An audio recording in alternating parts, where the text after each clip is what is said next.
Surproduction, donc les prix du blé ont dégringolé, 15% cet été, 50% au moins en 2 ans. Pour autant, on se demande si le prix du pain va baisser, lui, un petit peu. On fait du pain avec de la farine et de la farine avec du blé. Pour l'instant, c'est pas le cas. Explication Juliette Duquesne avec Samira El Gadir. 0,85, 0,90 € la baguette. Le prix n'a pas beaucoup évolué ces derniers mois dans ces boulangeries. Et pourtant, en un an, la tonne de blé a chuté de 40%.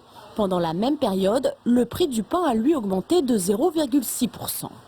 Quand on a connu les francs et quand on regarde l'euro, on se dit que c'est 1 € par jour pour une baguette de pain, 30 € par mois pour un ménage.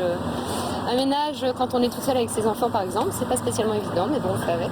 Le prix n'a pas baissé, malgré, si vous voulez, la baisse de la farine, également en même temps du pétrole, enfin du fioul. Dans le prix du pain, il n'y a pas que ça.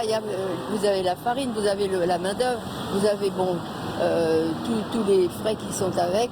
Et en effet, les matières premières ne représenteraient que 20% du prix du pain. Le coût le plus important est celui de la main-d'œuvre, plus de 40% du prix.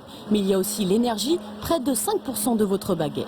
À chaque fois, on dit le prix du pain, le prix du pain. En 2000, en francs, la baguette était à 4 francs 60. Ou 4 francs 60 ou 4 francs 80. Là, quand vous faites la comparaison, 0,85 multiplié par 55 957, ça la met à 5 francs 57. En 8 ans et demi, 9 ans, je ne trouve pas qu'il y ait une évolution si importante que ça. Et selon certains boulangers, le coût de la farine n'aurait pas encore diminué. Le prix devrait perdre quelques dizaines d'euros la tonne au 4e trimestre. À vous de surveiller les étiquettes et de faire jouer la concurrence. Des dizaines d'euros la tonne, ça fait pas beaucoup la baguette.